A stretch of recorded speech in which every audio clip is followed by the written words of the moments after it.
27 March শুক্রবার আমার এক প্রিয় ছাত্রী তথা এসএলএসটি 9-10-এর জিওগ্রাফির ক্যান্ডিডেটের ওয়েস্টার্ন জোন অর্থাৎ বাঁকুড়াতে কিন্তু ভেরিফিকেশন ছিল। আজকে আমরা তারই অভিজ্ঞতার কথা শুনে নেব। আপনারা খুব ভালো করে ভিডিওটা বা অডিওটা খুব ভালো করে শুনবেন, তার কারণ ওখানে অনেক ক্যান্ডিডেট ছিল যারা কিন্তু অতিরিক্ত ডকুমেন্টস নিয়ে চলে গিয়েছিল এবং জেরক্স করে নিয়ে চলে গিয়েছিল। তাই তারা কিন্তু খুব কনফিউজ হয়ে গিয়েছিল কোন ডকুমেন্টসটা দিতে হবে কোনটা দিতে হবে না।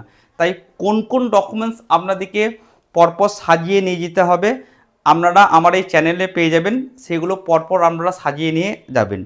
এবং অনেক ক্যান্ডিডেট কোন কোন ডকুমেন্টস বোথ সাইড জেরক্স করতে হবে সেগুলো কিন্তু করে যায়নি, তাই তারা ভেরিফিকেশন শুরু হওয়ার পর আবার জেরক্স করার জন্য তাকে নিচে আসতে হয়েছিল। তাই কিন্তু অনেক সময় তাদের লেগে গিয়েছিল।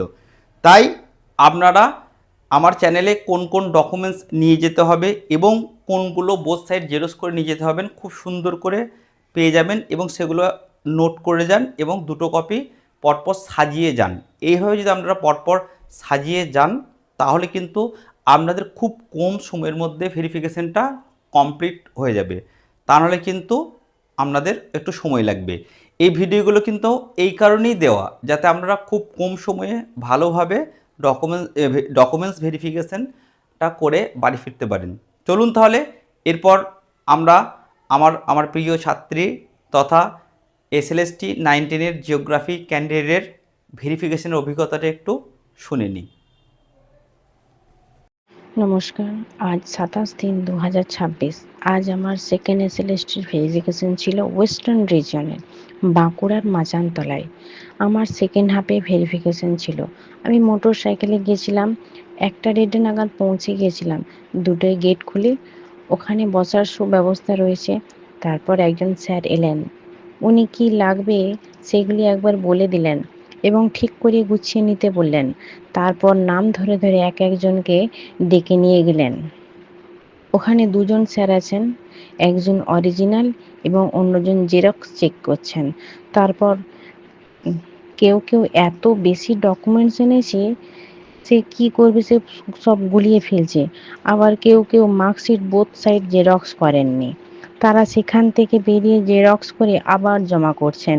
তাই এইভাবে আমাদের প্রথম ভাগ এত বেশি, এক একজনের অনেক বেশি সময় লাগছিল। আমার সব কিছু মোটামুটি ঠিকঠাকই ছিল, আমার কোনো সেই মতো সমস্যা হয়নি। আমার 3 নম্বর বোর্ড ছিল। আমার নাম আসার পর ওখানে গিয়ে দেখি একজনের ভেরিফিকেশন চলছে। আমি একটু অপেক্ষা করি। ওনার শেষ হওয়ার পর আমার ভেরিফিকেশন টেবিলে বসতে বললেন। আমি দুইজন স্যারের, একজন স্যারকে জেরক্স এবং অন্যজন স্যারকে অরিজিনাল দিলাম। ওনারা সেগুলি চেক করলেন এবং আমার সব ঠিকঠাক থাকায় সব খুব তাড়াতাড়ি হয়ে যায়। একটাই কথা বলবো, মার্কশিটগুলি বোথ সাইড জেরক্স করে আনলেই সব থেকে বেশি ভালো হয়। ভেরিফিকেশনের সময় আমার আধার কার্ড, মাধ্যমিকের অ্যাডমিট, কাস্ট সার্টিফিকেট থাকলে কাস্ট সার্টিফিকেট, অ্যাপ্লিকেশন ফর্ম, গ্র্যাজুয়েশনের সমস্ত মার্কশিট বোথ সাইড জেরক্স, বিএডের সমস্ত marksheet both side xerox, NCT certificate, এই ডকুমেন্টসগুলি লেগেছে।